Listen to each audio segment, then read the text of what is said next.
Hello, Pawel Hello. from Poland. Nice to hear you.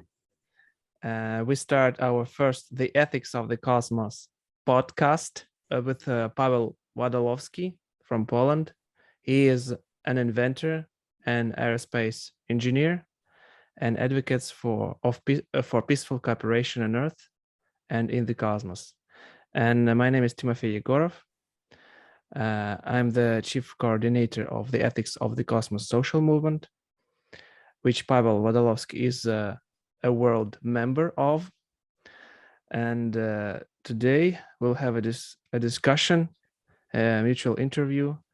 And the first question to you, Pawel, is, in your opinion, what is wrong with humanity?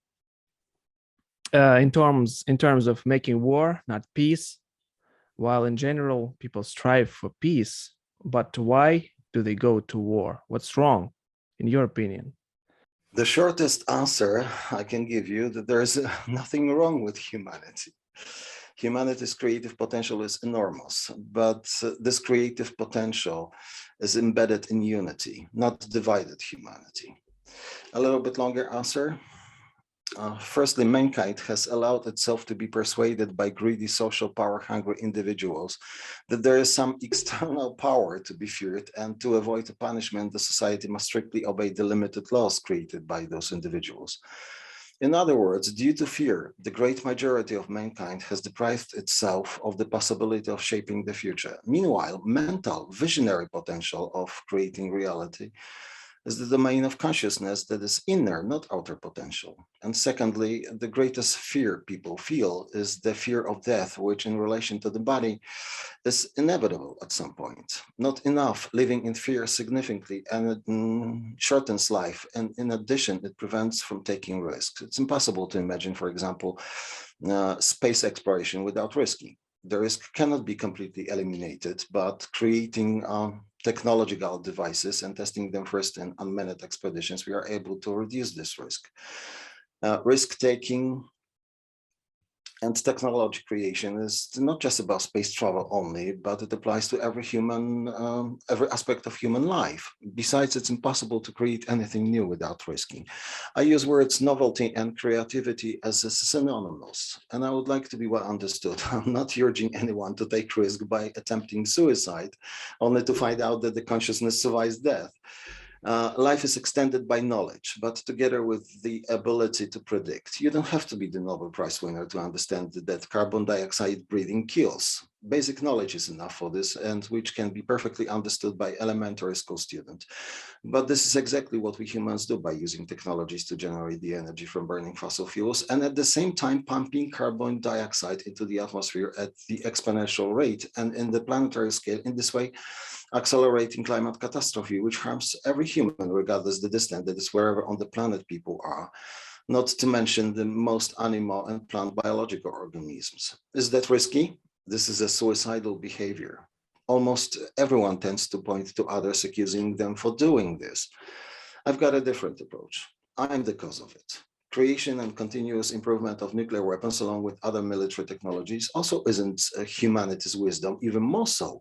The nuclear weapons are not any defense technologies, but devices of planetary destruction. Fear is the only cause of the armaments race. Why people are afraid of other people? All indicates that if we don't stop to fear one another, first of all, if we don't stop blackmailing and intimidating others, making them fear, we will destroy the whole planetary civilization without any external interference. And by the way, so-called rational reasons why people fear others are exactly as many human beings living on the earth, because everyone is different and we tend to fear people different than ourselves. Fear can only be cured by love. I know that's truism repeated many times over by different people, but it's true. And speaking only is one act, another is experiencing and behaving. There is a pretty known expression to walk the talk. When we love life in total, everyone and everything, we don't perceive life as the enemy, don't we? So if anyone philosophically wonders what is the purpose of life and why do we exist, first and foremost, to learn to love. The love makes us creative. That's my answer. So I guess it's because of the lack of love and of choosing fear to fear instead of choosing to love. Is that the Exactly. case? Exactly, Well, yes. well, that's just the thing that all religions talk about. I guess all that humanity has, and I think if you're religious or if you're not religious, love is above that. So maybe we should choose this path. Oh, we should. Not Okay. maybe, but we should. Okay. I think that's a great question to think about it for every one of us. And as you said it, to start with yourself. So go and choose love. I guess that's maybe the motto. For me, it's the only path. Pavel, the second question to you is, I have read some of your works, and in them you talk about new sources of energy that humanity can possibly develop and use.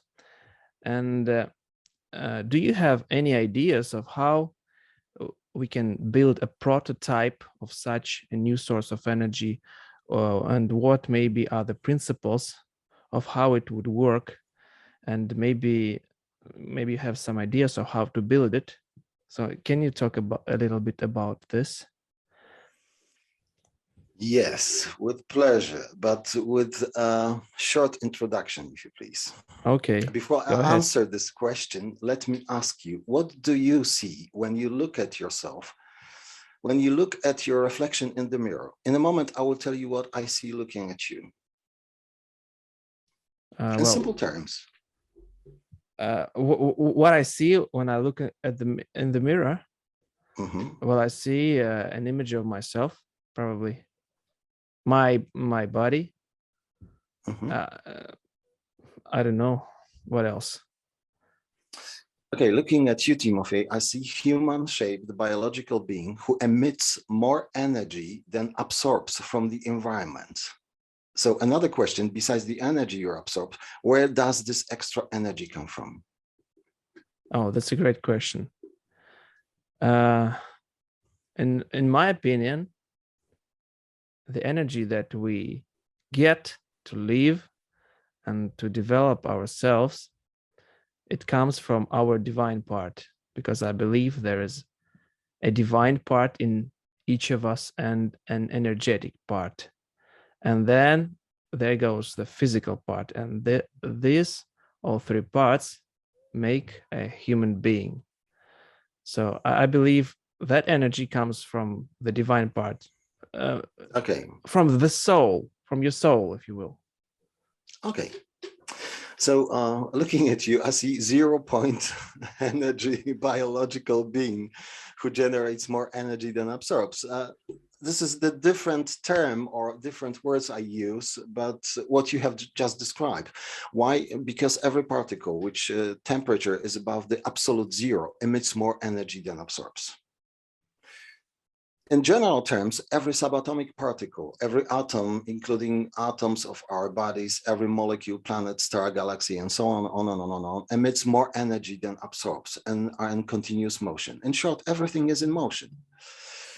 Without access to the energy source, there wouldn't be motion at all. So where is the energy source located? This is a rhetorical question because energy potential is present everywhere in space, exactly everywhere. The creative source of energy is omnipresent. What is more, we cannot name this source because it doesn't exist in any physical form, but creates forms. Therefore, creating a monument or image of the source of what comes to your mind makes no sense because it cannot be done. Some time ago, I consciously stopped talking about God because this world is overloaded with religious images, monuments, buildings, rituals, doctrines, and on and on and on. Let me be completely honest. I don't have to believe. I know that this mental creative power of, or creative potential of the mind, if you will, is accessible everywhere in the universe and by everyone. But once more, it doesn't exist in any physical form. What we used to call the consciousness also doesn't exist in any physical form, but we are conscious. In other words, it's not our brain that makes us aware, but awareness or consciousness creates brains, bodies, and every other physical object. And these objects are nothing but temporary forms of energy. Now let's think about the time for a little while. When we think about the past, remembering what has already happened, we don't create anything. The process of creating is thinking about the future, not the past. But to create, we must have visions, right? The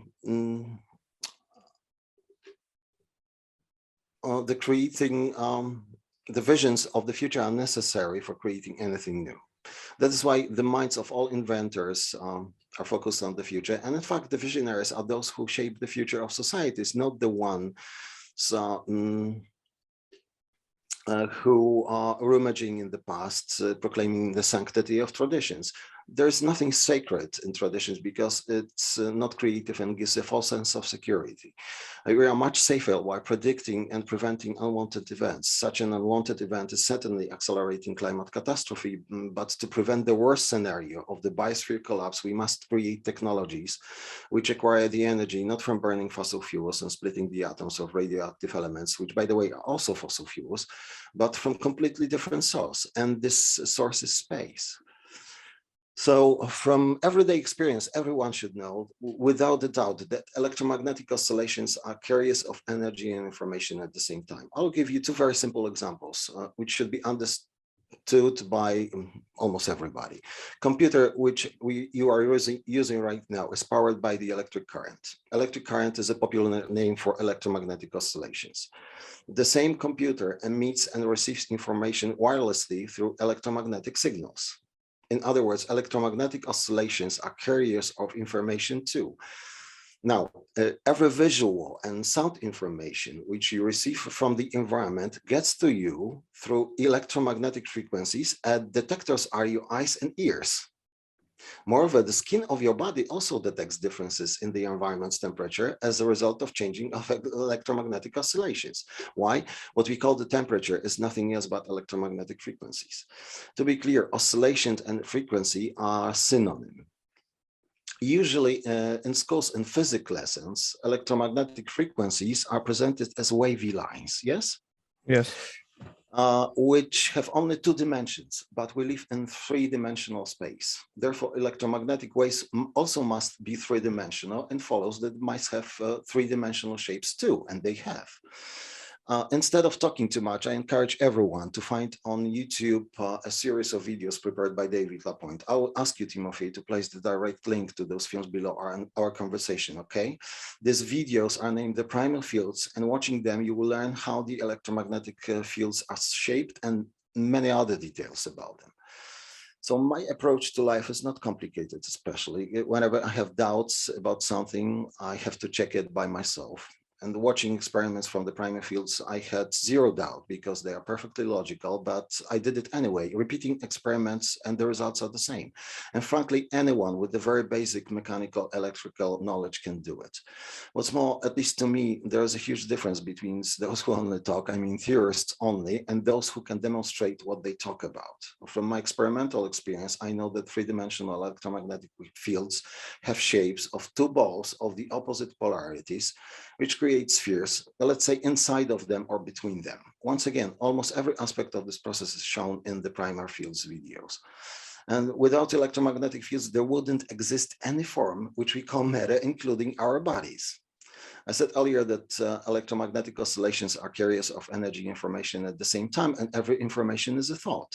In other words, every information which gets to us from the environment is interpreted by our minds as thoughts. It follows that all external information we receive are thoughts. Putting it differently and changing perspective, our bodies and whatever we do, as also every other object in the minds of others, is nothing else but thought. It looks like the universe and everything in space is simply a gigantic mind, and in fact it is. Now let's think about the planet Earth. As many other planets, star, galaxy, and so on, the Earth has two magnetic poles, which we call north and south, and rotates on its own axis. As far as the rotation of the Earth around the sun can be explained by classical, I mean mechanical laws of physics, these laws don't explain where the energy for the rotational movement of the Earth comes from. Looking at the Earth from space, we don't see any external engine that would cause the rotation. Therefore, the energy must come from within, not from the outside. The source of rotational movement of the Earth is located inside, within the planet, and the planet is continuously traveling through space. I mentioned that planet Earth has two magnetic poles. Everyone can check it out by using very simple electronic or mechanical compass. So the Earth is a rotating magnet. And here is a thing. Now let's think about creating a device which would imitate planet's rotational movement. For this purpose, I know it's funny.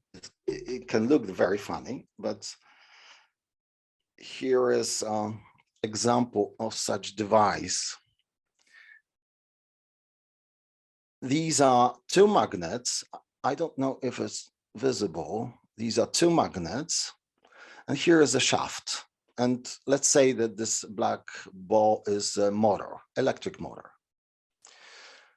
Okay, so for this purpose, we join two cylindrical magnets and we drill holes in them. Then we insert the shaft into these holes. The shaft is made of an easily electrically conductive material. Inside this shaft is a vacuum. We can add a little mixture of mercury vapor in this vacuum.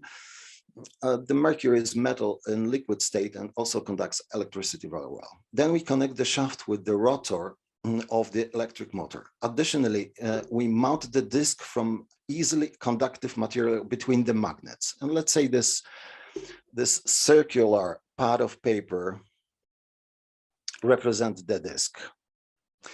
So the next step is to touch the wires with brushes on their tips, first to the shaft, second to the disc. Then we start the motor, which turns the magnets. The wires we connect to the voltage and current intensity meter. It appears that energy indicated by the meter is greater than the energy used by the motor. In other words, this device emits more energy than absorbs, and this energy is electromagnetic. Exactly the same as our bodies do, as the planet does, and every other object in space. Sometimes it's called over-unity effect. I will show you once more. Here is the shaft, and here is the pad of paper. We join this two and this to the shaft. So during the rotation, you can acquire more energy than it's necessary to rotate the magnets. There are many different methods to achieve the same result, but all of them come down to the rotation of the electromagnetic field. You can also do it by creating motionless devices in which all the components are stationary from a mechanical point of view and rotates only invisible with the naked eyes electromagnetic magnetic field induced by the electric current in properly constructed coils. And frankly speaking, over-unity technologies have been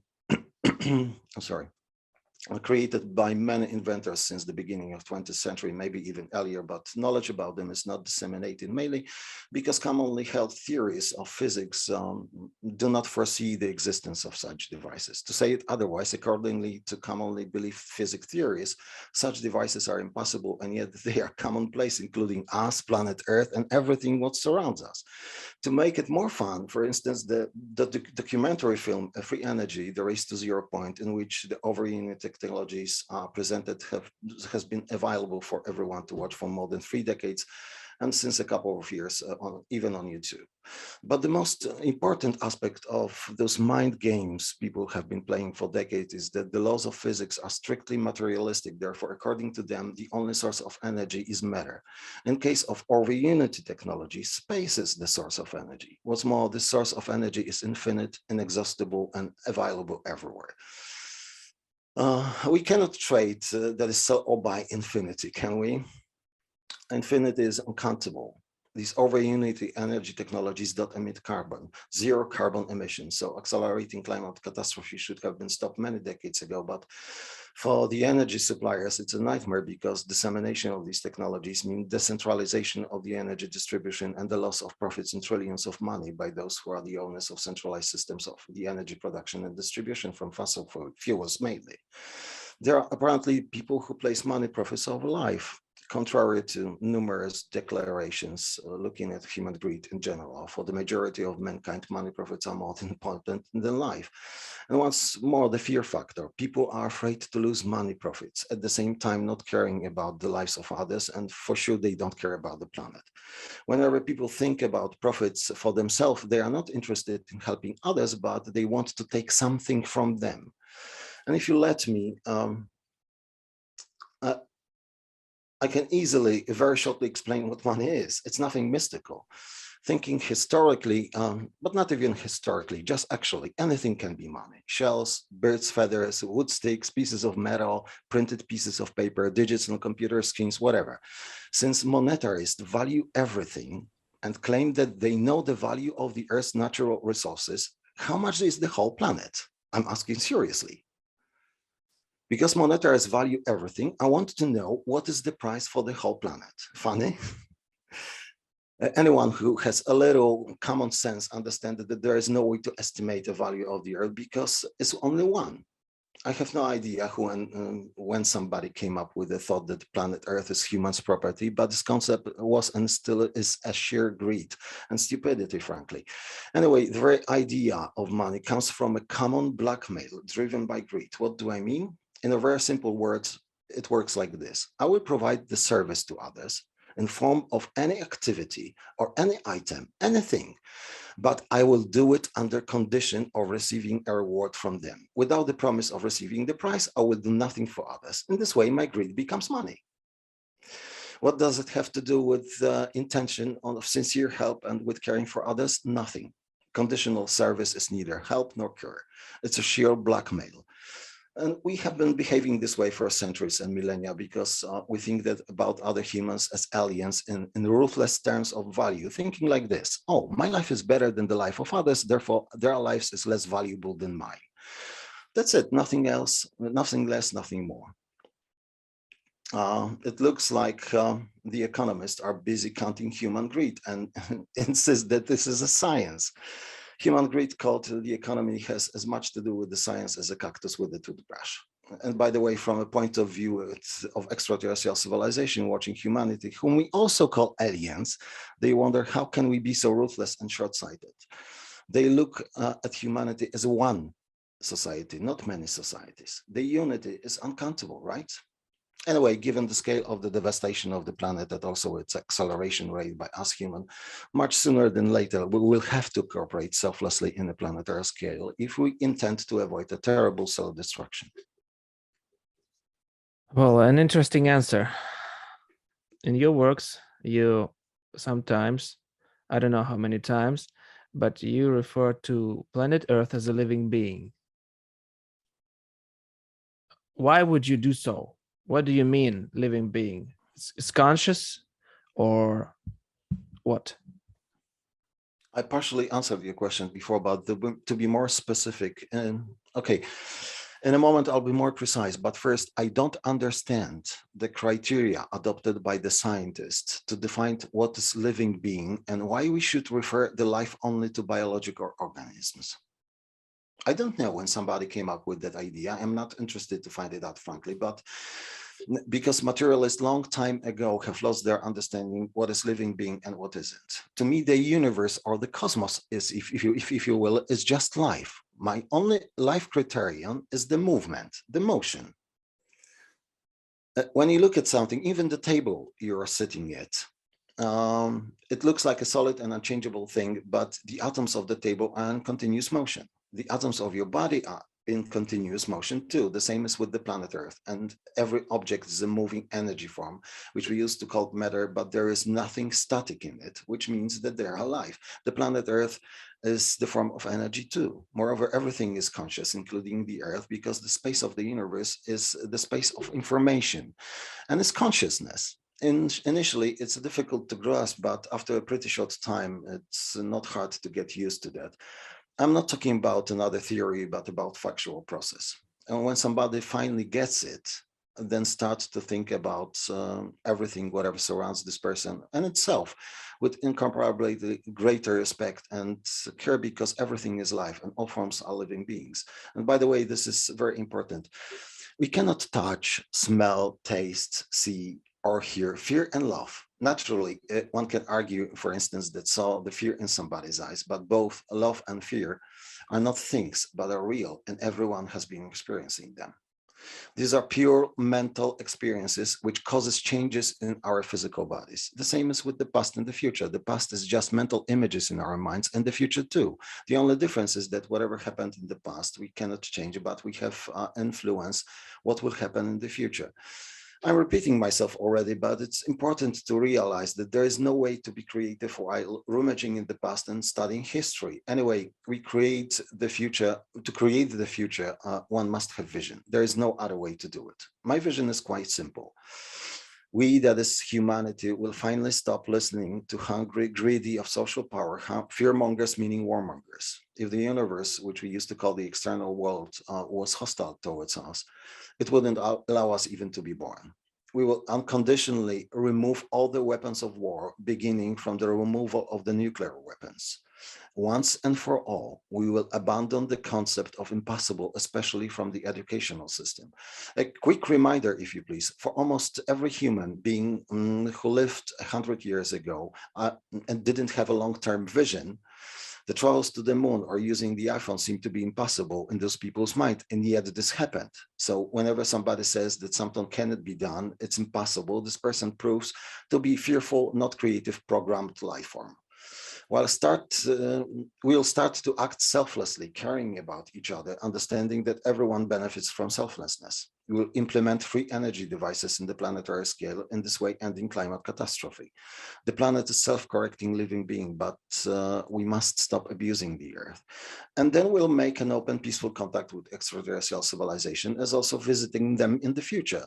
Let's think about them for a second. They don't feel invited by someone who's aiming at them with a gun, thinking that they're hostile.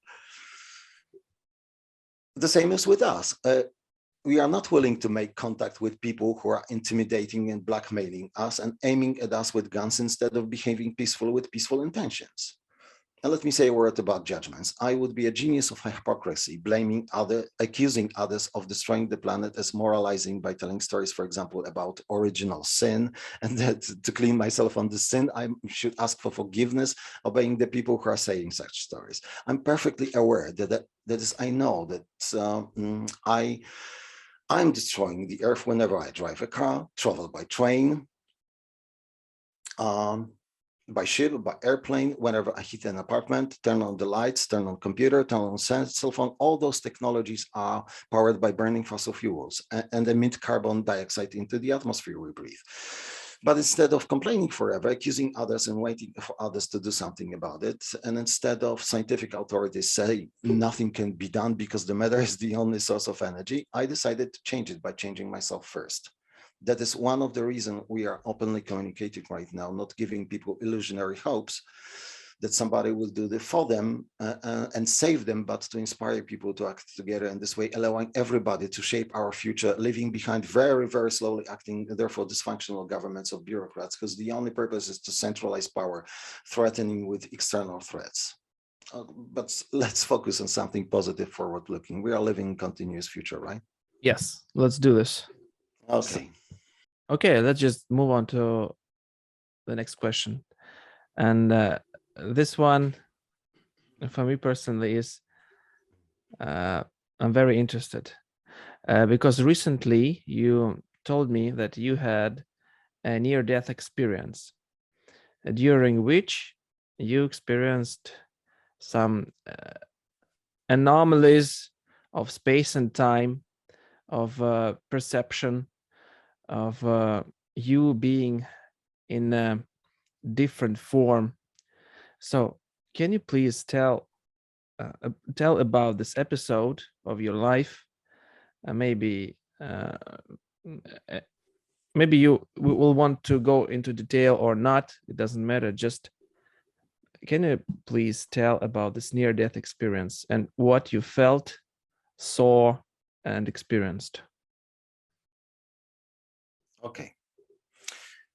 Before I concisely talk about my near-death experience, NDE for short, Let me say that there are millions of people who experience this process, but because of the fear of being ridiculed and the judgment of others, they're afraid to talk about it. And not everybody is afraid, but most people are. Here's another reason to be very careful in passing judgments. And the wisest action is not to judge and pass sentences at all. There's a good reason for this. In order to know everything, therefore to be objective, we would have to be everywhere in infinite space of the universe at the same time. Really. Do you know such a judge? I don't. I also have to mention that there's an organization active all over the planet called International Association for Near-Death Studies, IONS in short. Through almost 50 years, IONS has collected and archived thousands, if not hundreds of thousands of NDE reports from people of different cultures and worldviews. Why the majority of mainstream scientists ignores those information and denies its reality? Because of fear that their current preached by them worldview isn't complete and doesn't explain all the phenomena experienced by humans. And if you let me, I'm not going to bore the listeners with the details of the circumstances of my accidents. It's enough to say that several years ago, I left the house and slipped on the outside stairs. It was winter time. The stairs were ice covered, and I hit with the back of my head one of the steps, immediately losing awareness for some time. For how long, I don't know. The very next memory I've got is that I found myself levitating, watching emergency medical team resuscitating my body. I was completely calm, no worries, no excitement at all. And honestly, I have never felt better in the whole life than during the NDE. I actually wanted to communicate to the medical team that everything is fine with me because I had direct access to their minds, knowing their intentions and what they were thinking about, but I wasn't able to reach them with the message from me. Even I tried to do so. Some people call this process telepathy or remote viewing. I call it simply the direct mind communication. In this case, direct mind communication worked only one way. I knew their thoughts, but they didn't know mine. Moreover, I could precisely foresee what would happen next. In other words, I wasn't guessing, but I knew what is going to happen. The other aspect of that experience is that I could see in all directions at the same time. To make it more clear, I had 360-degree spherical panoramic view as if I was within some invisible bubble, which allowed me to see and hear, but I still could experience the shape of my body, but not the body which was lying below me, but the phantom body in which I was levitating. It took me some time to find the most precise comparison. Are you familiar with so-called phantom limb, phantom leg, or phantom hands? Yes. It appears that people who lost their legs or arms as a result of illness or accident, they feel the presence of the limbs despite the passage of time and despite their physical limbs don't exist anymore. This is exactly what I experienced being in my phantom body. But what I have just described, that was only the beginning of fun. And frankly, initially, I was a little bit concerned what's going on with my material body and emergency team. But when I realized that I'm not only a passive experiencer, but I'm in charge what's going on in the sense that I'm in control of this experience, I started to intentionally move. And then I completely lost the interest of my immaterial body. I noticed that I can penetrate through solid objects, for example, walls or whatever else. But the most fascinating aspect of this was that I was traveling only by focusing attention on a location where I intended to be, and almost suddenly I was there. What's more, I didn't experience a flow of time in a normal way, or let's say the earthly way, but the flow of time was much, much slower. If you would like me to say it differently, to me, everything was perfectly normal, but the flow of time was very, very slow. I cannot answer the question how I was back in my material body, for a lack of better expression, but I'm sure that this happened as a result of intentions and actions of the emergency team. And I knew in advance that it will happen. I regained the consciousness of being within the material body in hospital. Later, I was told by the physicians that my heart stopped for about 10 minutes and I had a brain concussion with the severe but a short duration trauma of the top of the spinal cord. Happily, it turned out that except for a brief shock, nothing was permanently damaged, and 3 days later, I was discharged from the hospital. To this day, I have a slight scar on the back of my head.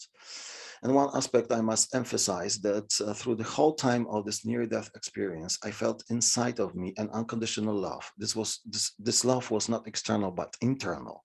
In other words, I was unconditionally loving being. After this experience, months must have passed before I realized that being in a phantom body, levitating and freely traveling through space, I was not affected by the planet's gravity at all. And this was like a revelation, a lifetime discovery. What do I mean saying not affected by the Earth's gravity? I was not affected by the planet's attracting acceleration. Then I started to think how it's possible. I knew that it's not only possible by directly experience it, and nobody is able to fool me convincing otherwise. Somebody can be the Nobel Prize winner, can have numerous scientific titles, can be the president of the earth, ordering me to believe that such experiences are impossible. I don't care.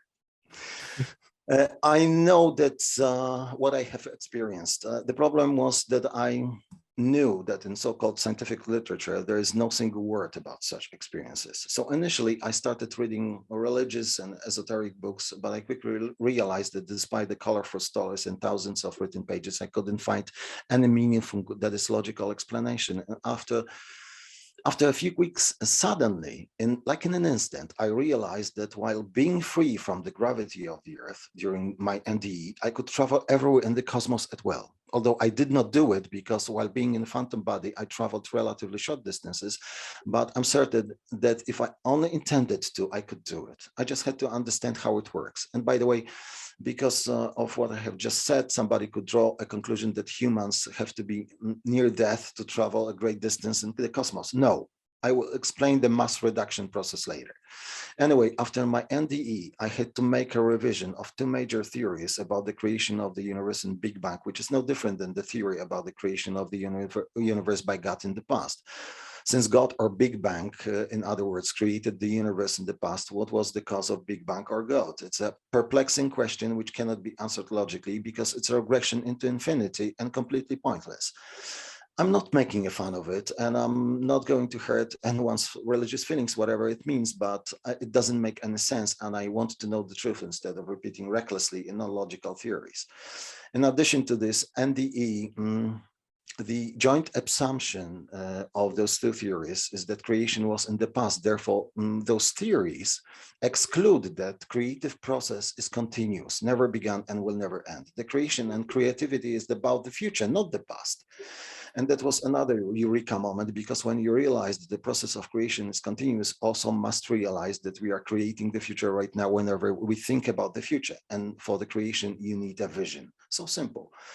And from that moment on, I also realized that the source of energy must be everywhere in unlimited quantities as a mind creative potential of the consciousness. Why? The space is infinite, unlimited in all directions. So there are no limits except those who colonized people's minds mainly through teachings and learning limited laws. The only question is if we, saying we, I mean the whole humanity, can tap this energy by creating technologies which are able to do it and which can do useful work. And yes, we can. It's not a mystery. Those technologies have been openly presented by the inventors many times, but materialistically indoctrinated science are afraid to lose their social position and money, income, and whatever else by admitting that they believe in flawed theories, in this way withholding the evolution of mankind. And to be completely honest, their beliefs kill the planet. Only once in my lifetime, I saw a courageous professor, university professor, who publicly before his students admitted he was wrong and his theory appeared to be false. After he did it, he received a thunderous applause from the students. I don't remember the specifics of the experiment right now, but students' predictions were more accurate and his was wrong. This was a great, beautiful lesson from which I have learned that admitting to be wrong is wise. Compassionate, loving people do not punish anyone who appeared to be wrong in her or his predictions by ridiculing or any other way. Received awards and academic titles do not prevent from making mistakes. We are humans, and because we are all mortal in relation to our bodies, not the consciousness, everyone is a subject to error equally. But still, referring to the near-death experiences, although I have not experienced it by myself, I know from many reports of other people who experienced near death that the process of dying, including a review of life events. In other words, they experience once more their lives from the day of birth till the moment of dying. And what is the most interested, they were not judged by anyone. This is contrary to the doctrines of many religions. Instead of this, they experience their lives from the point of view of people with whom they interacted. Saying the same differently, they experience their lives as if they were those others.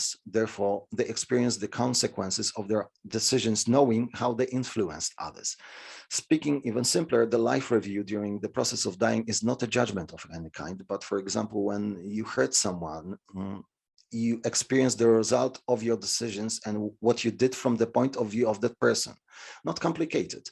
So it's a stupidity to hurt others, not because someone will judge us during the process of dying, but because we'll experience the effects of our decision and actions on ourselves. And it can be logically explained in only one way. The consciousness by which we humans are and everything in the universe is awake, is omnipresent, and is the same one. Therefore, harming the planet in the process of dying will experience the consequences of our actions from the perspective of the Earth. It won't be a nice experience, so better for us is to stop destroying the planet. So if you'd like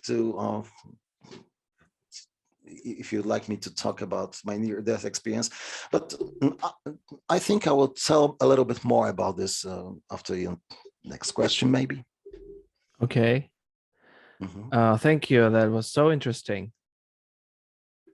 That was very interesting. So I choose the most important aspects, I guess. Not concentrating on the details, but rather about what really happened with me and how I came to the conclusions after the NDEs. At least those conclusions were not so fast. It took me some time to digest it, let's say. And what inspired you to look into the UFO phenomenon? Because I know that you are also looking into the UFO phenomenon, and maybe partially of this, you became the member of the Ethics of the Cosmos social movement for the promotion of peaceful existence in outer space. And can you tell your story of being interested in this? Yes. What inspired me to think about UFOs? My intention to travel to distant planetary systems. The simplest answer I can give you. I'll tell you something. We humans can passively observe extraterrestrial vehicles through our whole lifetime. ET civilization could even give us 1,000 of those vehicles. Until we don't understand how those vehicles function, they are useless to us. What do I mean? You can put any randomly selected person inside the Soyuz vehicle or in the cockpit of the airplane. If this person doesn't understand how those vehicles function and what to do to make them work, this person could even be the owner of those transportation technologies, but they are useless to this man or woman, right? Right. Referring to so-called UFOs, I saw vehicles with electromagnetic propulsion twice. This is exactly the reason I don't need, and I'm not waiting for confirmation or denying from any government of the planet that those technologies exist. I'm also not waiting for the majority of mankind to confirm or deny the existence. Putting it the simplest way possible, my knowledge that those technologies exist does not depend on somebody's opinion completely. What's more, people may vote, and as a result of voting, decide that what I saw is not true. It doesn't bother me at all. Voting and all kinds of plebiscites are not a method of adjudication what is true or not, and what is possible and what is not. I know what I saw, and now I understand what I was watching at. There is a difference between knowing about something and understanding how it works. And one of the sightings was more or less 10 years ago. It was late at night, around 3 a.m. Because it was a summertime, I should rather say right before dawn. I came home and a very bright spot over the city caught my attention. Initially, it was not moving, just hovering. It stayed at the same location about 2 or 3 minutes, more or less so. Then suddenly, the object instantaneously accelerated, changing its position and again suddenly stopped. I don't know exactly what was its altitude, but I can approximate that maybe 3,000 meters or so, but it's not so impressive. Impressive was that the distance which this object covered in less than 1 second for sure was more than 10 and probably more kilometers. It's easy to calculate that the speed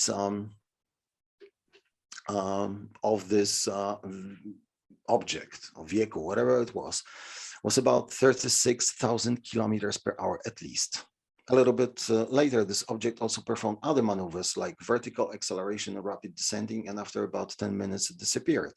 I exactly remember the first thought that emerged in my mind. Phenomenal, fantastic. I would love to travel like this. For the next few sleepless hours, I was wondering how it works. That is, what kind of principles make it possible to move so quickly. About one aspect, I had no doubt. Such accelerations in such a short time require enormous amount of energy, and except the bright, intensive point of light, I didn't see any signs of exhaust gases and combustion of chemical fuels. Timothy, you trained the cosmonauts and you saw the start of the Soyuz rockets many times. You know that more or less 90% of the rocket's mass is fuel, which is converted into the energy of thrust. Yet the rockets accelerate relatively slowly, and for sure, any rocket cannot accelerate from 0 to 36,000 kilometers per hour in 1 second.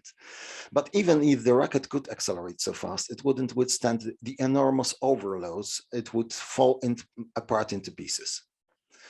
Only after a few weeks, I associated observation of the movements of this object with my near-death experience and how fast I was moving then.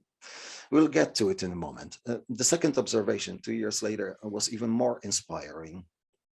I was leaving my house in the afternoon hours. Before I hit the main road, I stopped the car, and at altitude of about 50 meters, I saw stationary cylindrical object, which dimensions I estimate about 4 meters in length and maybe 2 meters in diameter.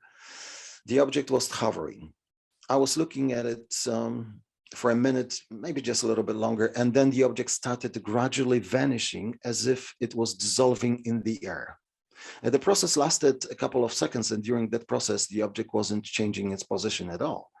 It was another eureka moment. Anyway, my near-death experience, along with the observations of those unconventional crafts, convinced me that I have to forget about classical explanation of the gravity and reality in general.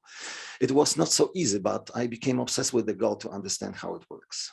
As a side note, it's not hard to imagine that some people started treating me like persona non grata, hearing me talking about UFOs, near-death experiences, and so on. It's what's in aggregate has been considered as paranormal stuff. I'm not going to feel sorry for myself or not to bore anyone with my life story.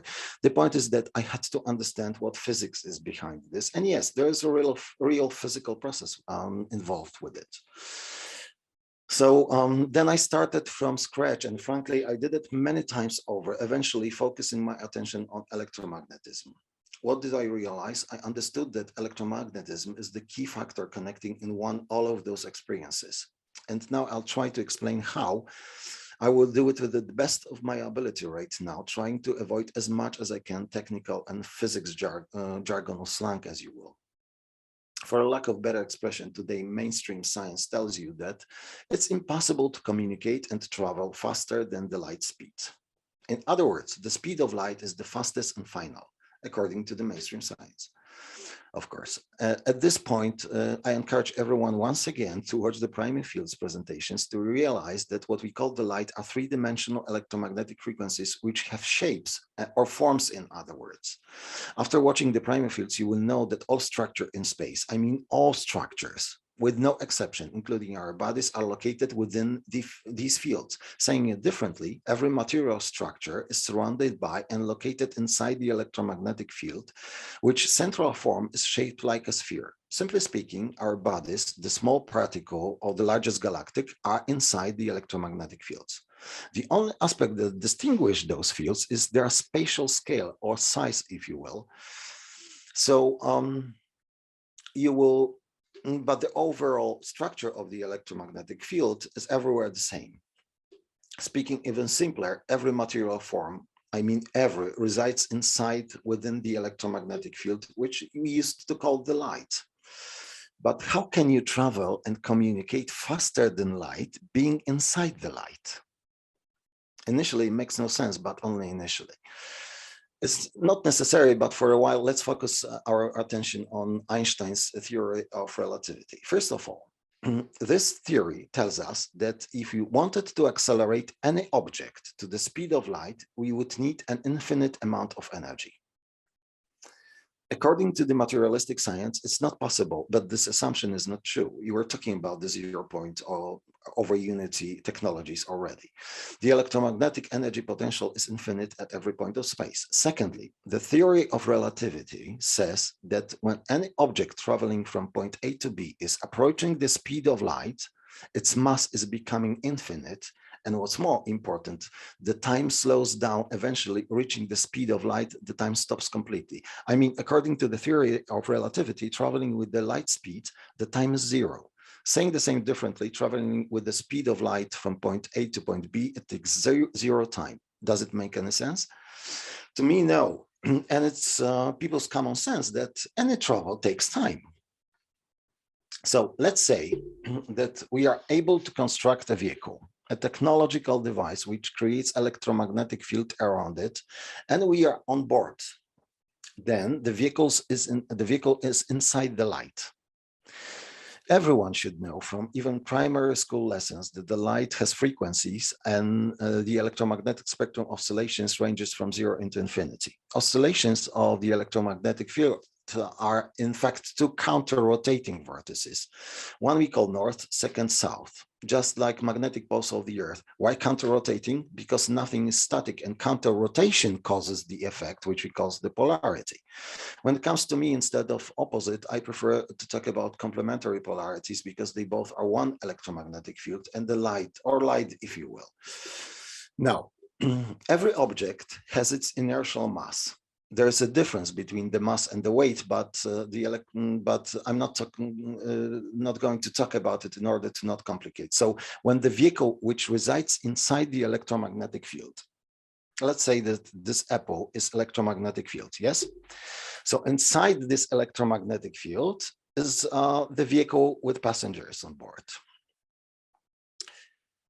So when the vehicle which resides inside the electromagnetic field, while increasing the frequency of the field, the vehicle is reducing its mass. So the reduction of the mass of the object is not due to the forward movement from point A to point B, but is the result of increasing the frequency of the field. And by the way, with the electromagnetic field, there is a continuous, within the electromagnetic field, there is a continuous correction of so-called G forces, which is always 1G. It means that the vehicle itself and anyone on its board does not experience any overloads, which we always experience driving cars, airplanes, rockets, or any other transportation device which you are using right now. I will show you something.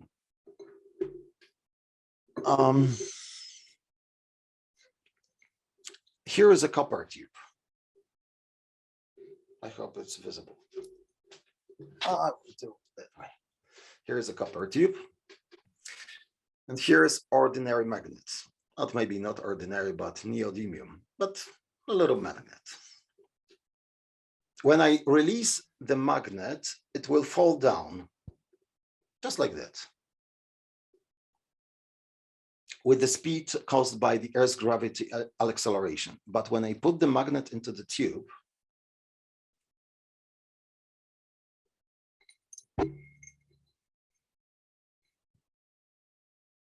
once more, is that visible? Yeah. Okay.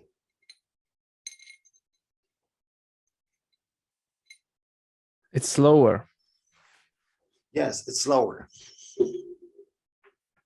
But when I put into the tube, then release it, it will fall down much slower. This is a Yeah. very simple experiment anyone can do. The magnet is falling down slower because it induces electric current in the tube, which generates magnetic field surrounding this object and at the same time reducing its mass. This is the undeniable proof that electromagnetic field is the field of gravity. For those who are not afraid of physics formulas, the creation of electromagnetic field is called binomial expansion of the space-time, and not surprisingly, the greatest energy potential is embedded in one. There's another very simple experiment anyone can do. Very simple. When you join two magnets, bringing them together, here are the two magnets, with the sides which don't like each other, like north-north or south-south. I know it's very hard, but it's possible to join them. Disregarding air distance, those two joint magnets as a one object will fall down slower than any other object. Another experiment that proves that the electromagnetic field is the field of gravity. Excuse me, you mean Yes. if you join two magnets with Mhm. with their sides with the same polarity, Yes. north-north or south-to-south, if you join them Yes. together and somehow you keep them in this position, and if you Mhm. throw them down, they will fall down slower. Yes. Correct? Correct. Okay, thank Exactly. you. You will see the difference with such little magnets, very little difference. So, for example, going on the 10th floor and throwing those magnets and whatever, the apple will reach the floor faster, but the difference between those two magnets and the floor will be very, very small. But when the intensity of the field with larger magnets will be increased by mainly by the intensity of the field. When those magnets, if those magnets were just a little bit bigger, for example, the size of 1 meter, yes, and you put the same weight object and release those objects, so the difference will be very, very visible. And everyone can do it, just maybe not everyone. So anyway, but it's only now the real fun begins when you realize that you can reduce the mass object, the mass of the object. When the vehicle with passengers on board is increasing the electromagnetic frequency of the field, then it's reducing the vehicles and the passengers' mass at the same time. Saying it more vividly, while the frequency of the field surrounding the vehicle is increasing the frequencies of the atoms of the vehicles and the passengers are decreasing. What do I mean? The oscillation of the atoms of the vehicles with passengers are becoming slower. And this way, they are becoming, let's say, the phantom object. And simultaneously, the time is slowing down. It's been known for decades that electromagnetic fields can penetrate through different mediums like space outside of the Earth's atmosphere, air, water, and even so-called solid forms of matter. A perfect example, X-rays penetrate our bodies in almost every material form. Another example, Wi-Fi electromagnetic fields from the router of your computer right now, penetrating the walls of your house and your body too. So when you hear about the vehicles, like, for example, the famous UFO tic-tac from the Nimitz encounter, you start to understand that the vehicles with electromagnetic field propulsion can easily travel through space, air, and water because they are traveling inside the electromagnetic field, or inside the light, in other words, yes? But the mass reduction process only does not explain how to accelerate the electromagnetic field. What do I mean? Well, increasing the frequency of the field of the vehicle the vehicle is not changing its location. For the purpose of moving the vehicle and to control the direction and acceleration rate of its movement, we need a technological method to do it. So it appears that increase in polarization of the static electricity causes the movement of the object always in the direction of positive polarity. And by the way, the effect was experimentally discovered by humans many decades ago, presumably at the end of 19th century, but for sure at the beginning of 20th century. It's nothing new, except that information about these experiments is not shared in schools and universities. Anyway, when we polarize the electromagnetic field with the static electricity, So let's say that this is electromagnetic field. Yes, with static electricity, this finger represents opposite points of that field. This is charged in positive, and this is charged in negative. So this field, electromagnetic field, will accelerate only in that direction, in the positive direction. But we can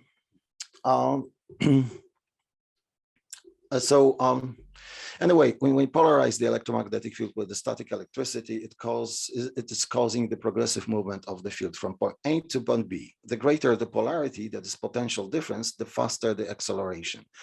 The static polarity, or in other words, the static difference potential, is measured in volts. And because the energy potential is available at every location of space, there is no shortage of energy everywhere in the cosmos. Therefore, we can travel wherever we want with continuous and uninterrupted energy supply. So let's summarize shortly. Reduction of the mass of the vehicles is caused by increasing of the electromagnetic field frequency, which the vehicle creates residing inside of that field. The vehicle changes its position and accelerates by increasing electrostatic polarity of the field. The greater the polarity and the greater mass reduction at the same time, the faster the movement. The direction of the movement is controlled by selecting the axis of polarization of the electromagnetic field. What do I mean by the axis of polarization? So we can, just like gyroscope, yes? Those two fingers, axis of polarization. So in short, and the energy necessary for power supply is available at every location of space, in other words, at every point of the cosmos. Now, let's relate what I have just described to the near-death experience, as also to so-called UFO sightings. When I was in the phantom body during the NDE, the frequency of the electromagnetic field surrounding my body was much, much faster than, let's say, in regular state while my consciousness was located inside the body. Therefore, I could levitate and penetrate through different objects and move through space very, very fast simultaneously, experiencing a slowing down of time. In other words, my phantom body was nothing else but the body of reduced mass. The outside observers did not see my phantom body because the frequency of the phantom body was not within the visible spectrum of light accessible to their eyes. I knew precisely those people's thoughts because my consciousness was greatly expanded. In other words, my consciousness was containing more space volume. Some people call that state of being in other dimension. No, the space dimensions are only three: length, width, and depth. But my expanded, augmented consciousness included everything in it. Another important remark: I mentioned earlier that while I was in the phantom body, the flow of time was much, much slower than normal. Once more, here's why. When we increase the frequency of the electromagnetic fields which surround our bodies, the time inversely proportionally slows down and we gain direct mind access to the information in the expanding space of consciousness. This is exactly what happens and will happen at the moment of death of every one of us. The time gradually slows down and finally stops. Then we cease to exist in any physical form, but our consciousness becomes one with the consciousness of the infinite universe. In other words, during the mass reduction process, our consciousness expands, and being dead, we don't exist in any physical form, but instead our consciousness is present everywhere in the cosmos. Being one with the universe consciousness, we don't have to predict what's going to happen in the future, but we exactly know what will happen. Please allow me for one very, very extremely important remark right now, because some of the listeners are ready to think that to achieve augmented state of consciousness, one has to experience death by committing suicide, for example. Nothing could be further from the truth. To experience expanded state of consciousness is enough to reduce the fear by practicing a technique, a method, whatever works for you, which purpose is to calm down your mind, causing the increase of oscillations of your electromagnetic field which surrounds your body. The same process can be also activated by using non-local communication technologies. What's more, the expanded state of consciousness allows you to obtain access to the information directly through the mind without any mediation about what is happening in very distant locations. even so distant as remote planetary star system. This is why precise communication at great distances of space is not achieved by using linear ways as we do it nowadays, but through the augmentation of the space scale of consciousness. And by the way, therefore, non-linear or non-local, if you will, technologies are called scalar technologies. And let me pay attention on only one but significantly important aspect of interstellar communication. It is civilizations who have created and have at their disposal non-linear, non-local communication technologies. They have direct access to our intentions and thoughts.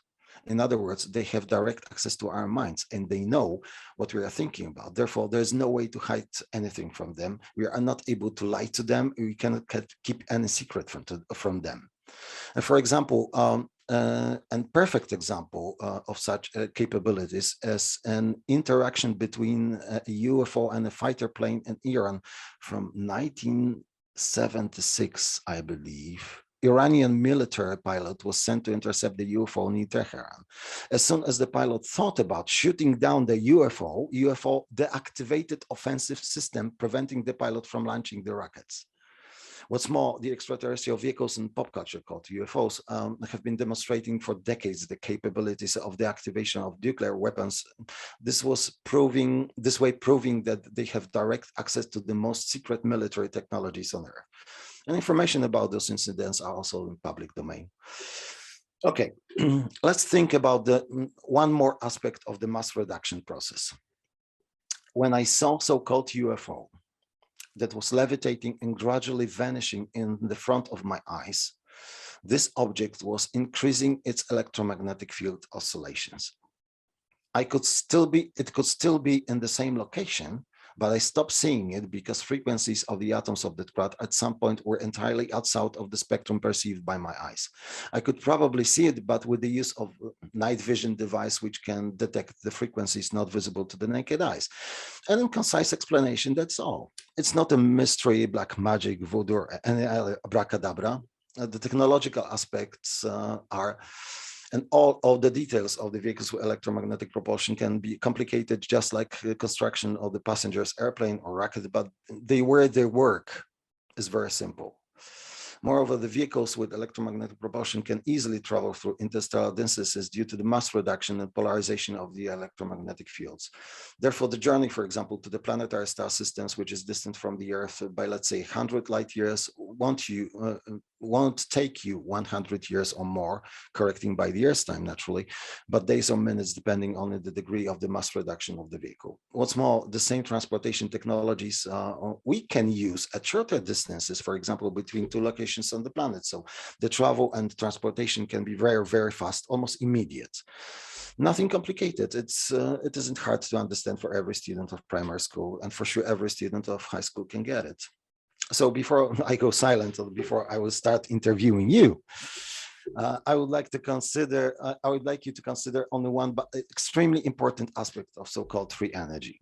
Everyone knows that atomic explosion release the energy in a huge scale, and thus they cause the great destruction. And like any other energy, the free energy can be used for the military purposes, but the scale of the damage and the speed of its operation is incomparably greater than in the case of the atomic weapons. Therefore, the free energy is only for those who have peaceful intentions towards others and life in total. That's the future available for all humanity, but first we have to stop thinking about the others as threats, because we share space with other beings, not only from the Earth. How to do it? Just stop the fear. To me, everything was logical. Everything was simple and able to be understood. So thank you. I'm happy. Yeah, thank you. I'm happy. It took me a lot of time to digest all of those processes, but when you simplify it, it makes perfect sense. Really. Thank you, Pawel.